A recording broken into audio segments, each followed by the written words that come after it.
Feedback around town is that auto construction is expensive. How would you respond to that? We want to build what the homeowner wants, not what I want. So the homeowner drives our price. They're telling us what kind of siding, what kind of house they want, what kind of floors and cabinets and countertops. And our pricing is all based off of what our clients are telling us. And we're not guessing, because guessing gets us in trouble. I would much prefer to be more expensive, but be accurate, so that when the project's over with, the homeowner turns around and goes, yep, that's what it cost.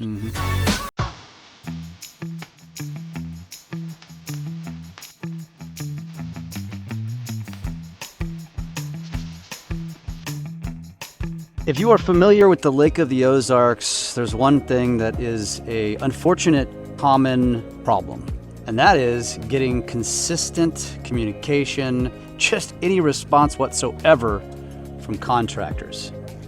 And I don't know what higher power brought us together, but Tony Otto has become a friend, a client. Give me my damn hand.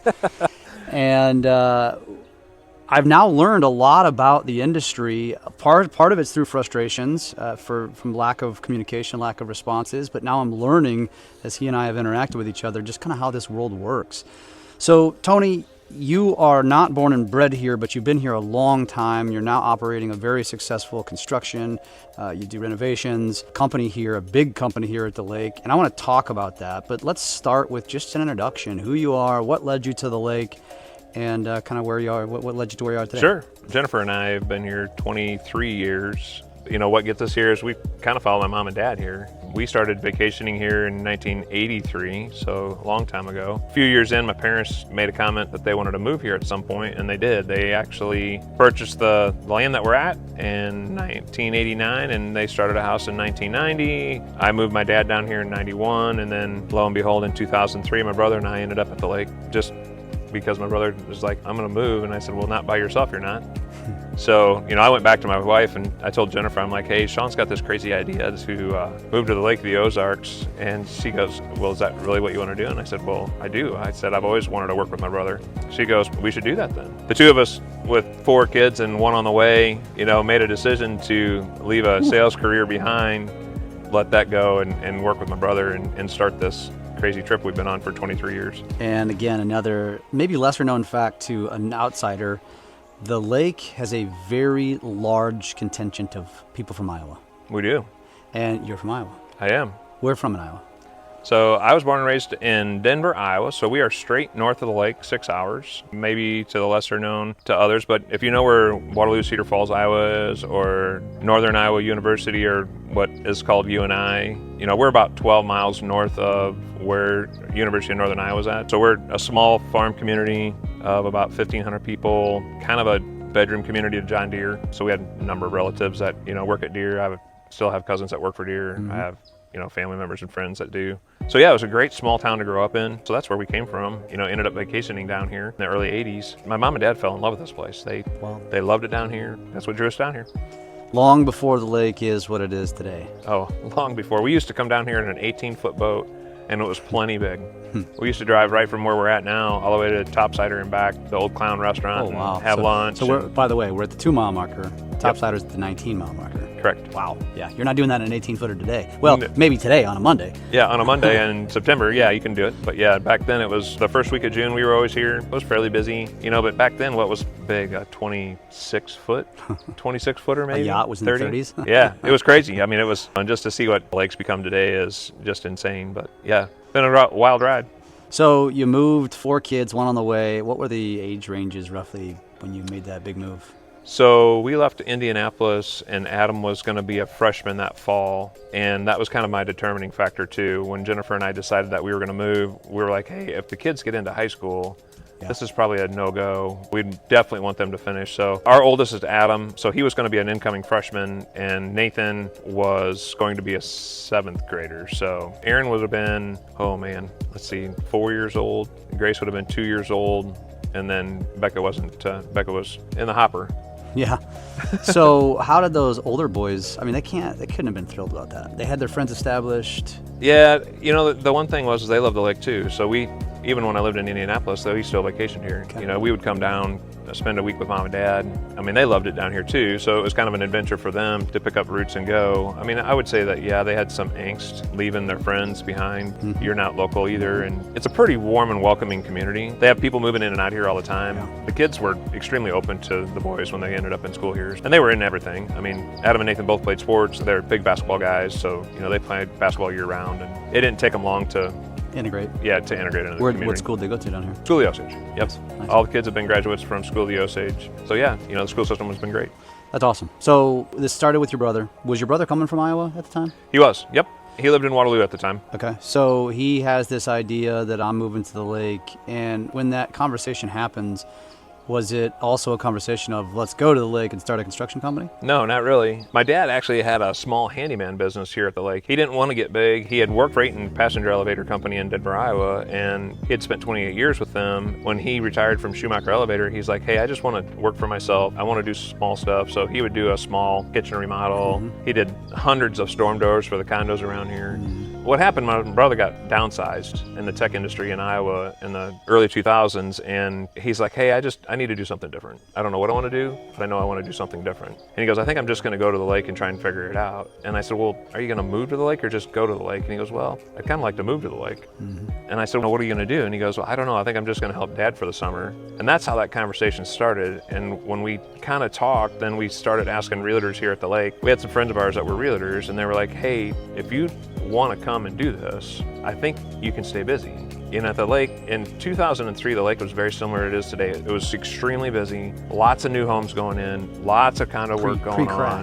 Pre-2009. Mm-hmm. And it left a big hole in our market for doing remodel work. And there wasn't as many people here. There wasn't as many people doing it either. And it really did have that. I mean, we had a hole at the lake of remodelers. So that would show up, answer the phone, do a good job. Some things never change, is what you're saying? Yeah, some things never change. And it gave really Sean and I a chance to learn. I always call it the University of Lake of the Ozarks. And I'll be bluntly honest, Sean and I knew a little of construction. Dad was always one of those guys where he's like, hey, we can just do it ourselves. So Dad taught us when we had our own homes, built our own decks, we did our own remodel work. I finished a basement, Sean finished his house. We did decks together, but did we know how to do a house? No. I'll be bluntly honest, in 2003, no, I couldn't have built your house for you yet. But in 2003, when we came here, the small remodel work is where we started. You know, we got to do a room addition, we got to do a basement, we got to do a kitchen. And Sean and I would do it all. With Dad's help and Dad's guidance, we wired it all, we plumbed it all, we did the framing, we did everything. Because it was just the two of us. Mm-hmm. It kept us busy, and we learned. We learned a little at a time. We had an opportunity that a guy said, hey, I know you guys are pretty good at what you're doing. Hey, would you come and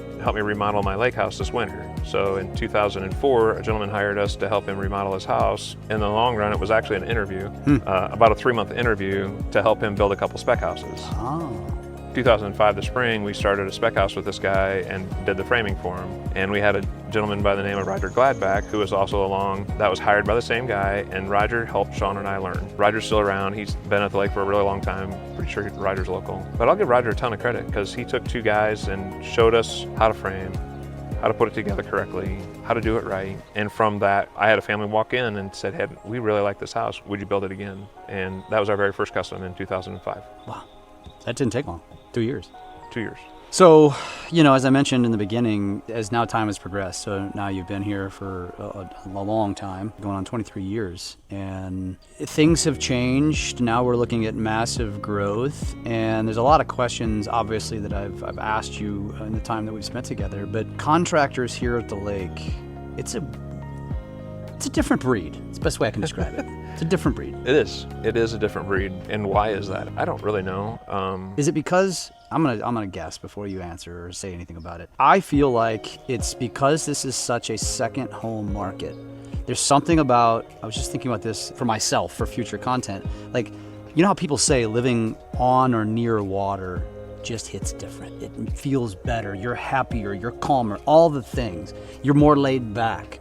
Do you think that might have something to do with it? Like, even people, whether they born and raised here or they've moved here to be a contractor, it's almost like, and I joke when I say this because I know some guys that have come from other markets, and it's like they came here and just that culture took over. And it's like, wait a minute, you answered your phone really well when you were back in whatever town. Now you're here, you're just like one of the damn local contractors. What's going on? What's the biggest joke? It's it's crappie season or it's hunting season, right? Yeah. Nobody wants to answer their phone. I think there is something to be said about that, Jeff, where the lake is a huge draw for all of us, right? Whether we're a contractor or whether we're a second homeowner, the peacefulness, just like today, we're on a Monday morning sitting on a quiet dock in a quiet cove. Doesn't suck. And people are drawn to that, whether you're working here or whether you're living here. There's something to be said about that, but the contracting industry at the lake has changed so much in 20 years that you still have to stay on top of your game. I mean, you still have to answer the phone. You still have to show up when you're supposed to. You got to do a good job. I said a minute ago that there wasn't as much competition here when we first started, and for that I'm thankful. But now there is a lot more competition here, but you are correct. It's easy to fall into the pitfalls of the lake of the Ozarks of, oh, it's Monday and it's really not that nice out, but it's good fishing weather. I should go fishing this morning instead of maybe or doing it's good what golfing I'm supposed weather. to do. Yeah. It's an easy trap. The lake is an easy trap to goof off, to do what you want to do, as opposed to maybe doing what you're supposed to be doing. And you have to be disciplined. I think just like in any industry, you got to go do your job. Yeah. It's funny, that's one of my best friends asked me that when I first moved down here. He's like, how do you get your work done? It was his question, because he's a second homeowner down here. He's like, every time I come down here, I sit here and I stare at the lake, and I'm like, I can't do the work. I got to go get out of my boat. And I'm like, I get it, but once you become a full-timer, it also hits a little bit different, because, it's like, well, I can go on Monday if I don't need to go on Saturday anymore because I've got every other day of the week. I don't. That's also what happens when you become a Laker. But it just hits different. Yeah. So let me ask you the most simple, basic question then. As now you've evolved here, and you are definitely a well-established, even if you're not from here, company, what makes Otto different, just on the surface level? We run a business that's just as professional as possible. And what do I mean by that? Somebody asked me a long time ago, Jeff, hey, did you ever think you'd ever get this big? And Sean and I were like, no, we don't really want to do that. But the evolution of the company has been, I got busy and then we added a guy. And then we got busy and we added a guy. So over 20 years, we got busy and we've added 23 guys. My goal was always to provide as professional of service as possible and just do what you say you're going to do. I think that's what the success of auto construction's been, and that's the kind of the motto of what we do is, do what we say we're going to do and do it the best we possibly can. We're all without mistakes, but that's what we want. It's interesting because that conversation can go two different ways, and it's almost like as maybe a homeowner, existing homeowner, somebody who wants to be a homeowner, wants to build a house, somebody that wants to make additions, make changes, because there's a lot of old homes here. Yeah. It's the kind of thing that if you've never experienced, you need to take it into account. But also, if you are a young, maybe you're in high school, maybe you're in college, maybe you're in your low 20s and you're not sure what you want to do with your life. And I tell my stepson this all the time, who will go into the trades of some sort. I tell him, because he scoffs off the lake, like, no, there's not enough opportunity there. I'm going to stay in St. Louis. And I'm like, dude, you are so wrong. Like, there's so much more opportunity. And I said, honestly, do a good job, but all you have to do is answer your phone and you'll be more busy than you ever could imagine. Yeah, I think that's the sneaky thing about the lake is the opportunity. I don't care if it's the construction industry, marine industry, your industry. Any trade. I don't know that it matters. Also. Because it's young. I mean, like all the industries of the lake are still very young. Yeah. Like it's a very young business community in general. I mean, yes, obviously we have a long-standing business here at the lake, but I think it has really not been tapped, right? Yeah. If you have a good idea, one of my better friends is a guy that had a great idea who has taken the lake by storm, and that's Justin Wagner. I mean, look at what Justin's done in the 20 years that I've known Justin. If you don't know Justin, Waves and Wheels, now owner of Doug Wright Boats. Mm-hmm. I mean, and I've interviewed him, so I know his story, and it's rags to riches, man. I mean, a guy had a great idea, and he took it and parlayed it into this great, unbelievable business. My big point is that anybody can do that. If you have a great idea, I guess it doesn't have to be at the lake, but at the lake it seems like it does work because there's just so many things that you can do. Yeah, I don't know how to articulate that. Coming from a big city myself, from St. Louis, I did not feel like, I think big cities are more diluted. There's more opportunity, there's more people, there's more homes, there's more things, right? But it's also, I think, more diluted. I think a small town, of course, has its limitations. This, to me, is somewhere in the middle. It's wild because of the nature of this community, the second homes. There is so much, and it's such a diverse group of wealth, and I mean big wealth, all the way down to poverty. Very, very unique. And there's a very wide disparity between the two. And maybe the better way to explain that, Jeff, is that if you have an entrepreneur spirit in you, wanting to do it maybe by yourself or have a great idea on your own, what a better way to do it with all of these opportunities in front of you. Yeah. Because we have such a wide array of economic status at the lake, I mean, you can parlay it to the upper end, you can do it to the middle class, you could do it to everybody, but it's a great place to try a new business. I think it's a unbelievable place to try anything. One question that I think a lot of people have, and I know my stepson has said it, like, well, it's too seasonal. Oh, it's not seasonal anymore. No, by far not the case. And I think you can see that. I mean, the restaurants are open year round. The lake's busy all the way up until late October, early November now. You asked me a question earlier, what's my favorite time of year? And right now is my favorite time of year, which is, why? And the water's so warm, the restaurants are all open, the weather's absolutely beautiful and stunning. It's no better time than now. People living here full time, and I hate to even say it, but COVID provided an opportunity for people to realize the beauty of the lake year round as opposed to the beauty of the lake from May to September, and cat's out of the bag. Yeah, it's an understatement. Some business questions. What are some of that you would say are some of the bigger mistakes that a homeowner or a potential homeowner make when they are choosing a contractor? Man, there's just so many things to think about when you want to hire somebody. Check for references. I think that's the biggest thing. When you're starting to look for a new contractor to work on your home, maybe go to the local lumber yards, the local plumbing supply houses, electrical supply houses, Lowe's, Home Depot, Menards. Go ask questions. Go to the contractor desk and say, hey, I'm Mr. and Mrs. whoever. Say, I'm looking for a contractor. Do you guys have references? And a lot of times they're going to say, hey, we're not really supposed to do that or can't do that. But you might find an employee that says... Or you could ask, what do you think of? I'm considering hiring so-and-so. There you go. Because I think that's one thing that helps separate a lot of us is that the good guys at the lake and the good gals at the lake, their best marketing tool is referrals from past clients, from our vendors, from our suppliers. All of the marketing is important, but referrals are the best marketing, as you well know. And those companies that stand out are the ones that people are going to be willing to refer. Anything else stand out above another? Whoever you're considering, make sure they have insurance. General liability insurance and workman comp are two insurances that all contractors should have. And if we don't have it and something goes wrong at your guys' job site, well then now whoever got hurt or whatever went wrong comes back to you as a homeowner against your homeowner's insurance. So at the very minimum, they should be carrying general liability and work comp and in a level in their general liability that can cover the project. What does that mean? Well, if you're building $1 million home, then you better have $1.5 million or $2 million worth of coverage in case something goes wrong. Those are two easy things for all of us to have and make sure that they have. Yeah, and as a consumer, and I'm 1,000,000% guilty of what I'm about ready to mention, which is as you're shopping for whatever it is you're shopping for, we have a tendency as just humans in general, especially the frugal ones like me, of leaning towards the lowest bid.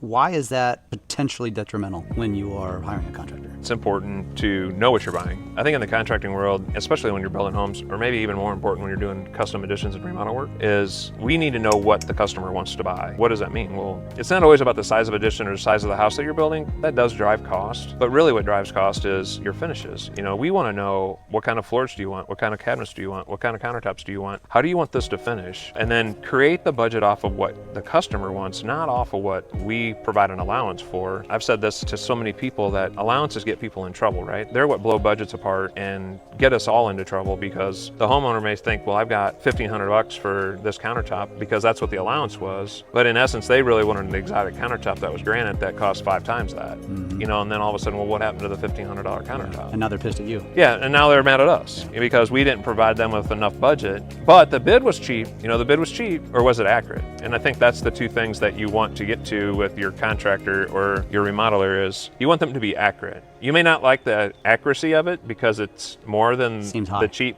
bid, but it's accurate. I mean, would you rather know going in that I'm going to have to spend an extra $50,000 or $100,000 to get what I want? Or did I save $250,000 on a bid and only to spend $350,000 more than the bid because that's what you really, really wanted? Yeah. As a consumer, without skin in this game, I mean, one of the things I would say to a consumer too is when you get those varying bids, because some contractors are just trying to get the job, so they're going to intentionally underbid it, knowing they can come back later because it's hard to shift. I would personally say, get the bid from an Otto and ask the question, okay, why are you so much higher than this other bid? And then let them explain to you, and then you make a decision from there. Do you want to take the risk? Because all you got to do is go to one of the many Facebook groups that are out there and see daily posts about somebody who stole their money, never heard from them, never responds, right? They committed, didn't respond, or somebody who just did an incredibly horrible job. Well, you got what you paid for. I would rather lose a project because I was accurate as opposed to losing a project because I did a terrible job and didn't provide them with the right pricing. It's more important for us to get it right on the front end because we're going to be happy at the end, but more importantly, the customer's going to be happy at the end.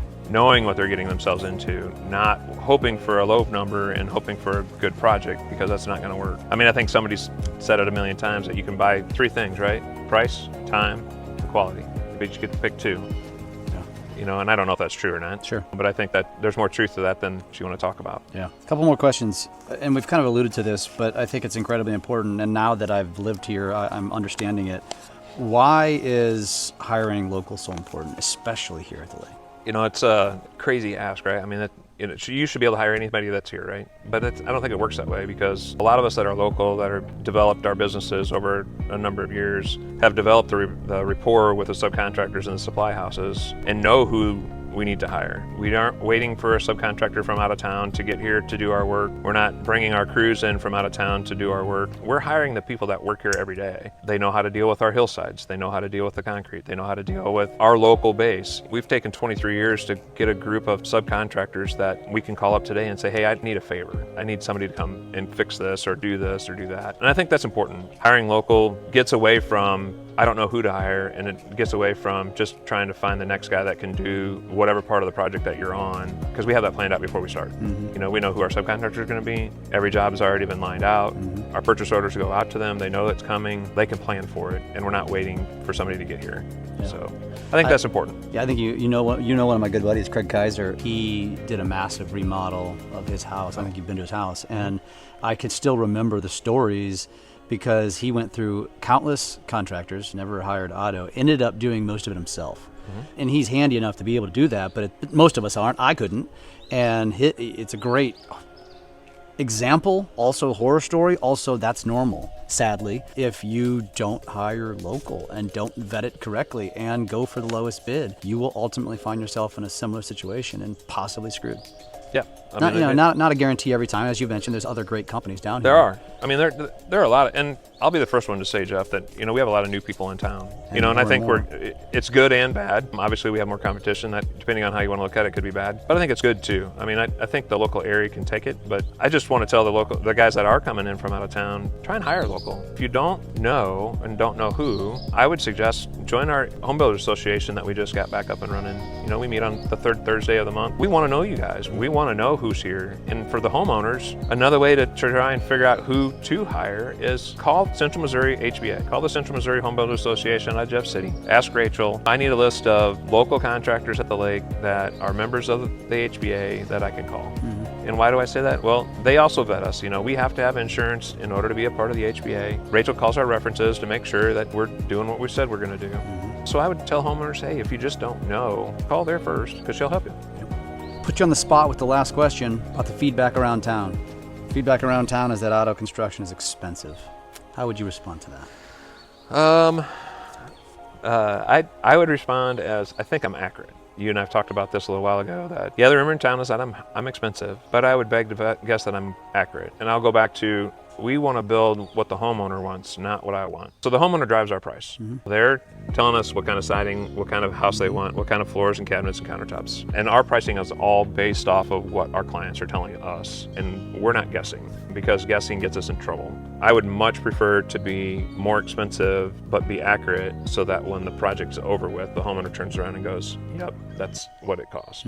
I don't want to buy a bid that's not going to get anywhere down the line. We're not going to lie to you. I would much prefer a customer to go, well, that's way more than what we want to spend. And we hear that. We do hear that. Hey, that's more than what we thought we were going to spend. But I would rather know that now than we get 6-8 months into this and then look at me and go, hey, we can't do this. And then they're going to be very frustrated with a project that can't be finished, or try and scramble and be mad at us, or be frustrated in the process of this, that they have to find some more money to get done with what they want to get done with. And we hear that. I mean, I think you've heard that too, that somebody gets started in a project that was, we'll just throw a number out there, say it's $250,000, but in the end it really was $500,000 to get really what they wanted. And then they still are frustrated because it was what it is. I can't change that. May appear on the surface that I'm expensive, but I would just beg to differ that I'm more accurate. Makes me wonder if that could be one of the biggest drivers to the issues that contractors have here, which is they may just do a very poor job of bidding. They have a scarcity mindset of, I need to bid this correctly to get the job. They end up underbidding it. They're not going to make any money, or they're going to have to communicate to the customer that it's going to cost more, and they just don't want to have those tough conversations. And guess what they do?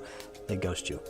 And I bet you that has a lot to do with the issues. Jeff, that could very well be. I never even thought about it like that, because it's a very uncomfortable conversation to have with a client that you are that far off, right? I mean, you don't ever want to have to walk in and say, hey, I'm going to have you pull double the money out of your pocket to get this done. You know, we're not perfect at this. I mean, contracting is not a perfect game. There's a lot of things that can come up at every project. I mean, especially with the custom additions and remodels that get done at the lake. I mean, we're working on old homes that you don't really always understand what you're going to find. So that's a little bit of a pitfall that it definitely could be a problem if you don't take the time to know. Yeah. All right, before we wrap this up, I would be remiss if I did not mention the other side of your business. It's not just construction, it's also cabinets, Reagan Cabinets. We do. So I own Reagan Cabinets. It's been a business since 2014, I think, somewhere around there. And some people ask me, why would you start a cabinet business? There's plenty of cabinet businesses in the local area to take advantage of. And I said, yeah, there is. But I also thought that the level of service that we were receiving at the time probably wasn't as good as what I wanted it to be. Not that they were doing a terrible job. I had 2 guys that worked for me that designed cabinets in the past. I had a showroom. I already had cabinets in there. I was frustrated, and out of frustration, I created a solution, and out of the solution came Reagan Cabinets. So we've been in business since 2014. We sell 5 lines of cabinets out of there. We have 4 lines of cabinets that would be used for interior, kitchen, bar products, and then we have an outdoor line of cabinets called NatureCast that go on docks like our dock here. They can be at a pool bar, they can be in a restaurant, they're completely waterproof, or can be outside in the weather and be washed out and stuff like that. So we started it 2014. That's awesome. And there's a showroom? We do. We have a showroom. It's brand new. I bought the old Chickies building, of all things. If you know, you know. Yeah. So if you're local or been around for a while, it's a building in Meads Flats, kind of across the road from where you turn to go to Camp Bagnell. And we bought that a year ago in March and remodeled that. And they have a brand new showroom. It's at 3 Riley Mead. By all means, we'd love to have everybody come in and check it out, whether you're a contractor or not. And there's a couple of pretty cool gals that are typically there. Yep. Andrea Fisher and Christy Eads both work for us. They're my sales and design staff. They do a great job. They're here to work with any retail client, any contractor, anybody that is in the market. So we'd love to help anybody. I love it. And so that's where you are physically. What about digitally? Where can people find you online? ReaganCabinets.com, RAGAN Cabinets.com. Auto construction is super easy. It's just OTTO construction.biz, B-I-Z. Got it. And you're on the socials? We are. Check us out on Facebook, Instagram, LinkedIn, TikTok. Everywhere. Yeah, we're everywhere. Everywhere. I will say that we're everywhere with a little help from the guy to my left, but we're everywhere. I just make you pretty, that's all. And lastly, if somebody wants to get a hold of you, they would say, you know what, I need to have a conversation. What's the best way to do so? Yeah, best way to do it is just call us. We have an office phone. It's 573-693-3772. Gets you to the office. We have somebody that's there every day. Answer the phone. Awesome. If you want to talk to me, great. Just ask for Tony, and if I'm not around, then leave me a message or get a hold of James. This is the conversation that not everybody wants to necessarily maybe listen to or hear, but you need to. If you plan on spending time here, whether it's a second home or whether you plan to move here full time, you got to know what you've got ahead of you. And I can promise you've got some frustrations ahead of you. If you don't pay attention to things like this and just do a little extra legwork in the beginning, have the conversations, even if the bid's higher, even if you're not sure why one person's here and the other person's there, ask the questions. It's not just Otto having these same conversations. As you mentioned, there's other good companies down here, but have these conversations, understand this stuff. And if you want to have a non-pushy conversation, this is the guy to talk to. Talk to him, talk to his salespeople. I've gotten to know James as well. Great people. James doesn't pull any punches. He will be completely honest with you. And that's what we want. We don't want we don't want the BS. And so, because we want to come down here and want to enjoy the Lake of the Ozarks, and we want you to do the same. So, Tony, it's been a pleasure, man. Jeff, thank you. Thank you. Appreciate it.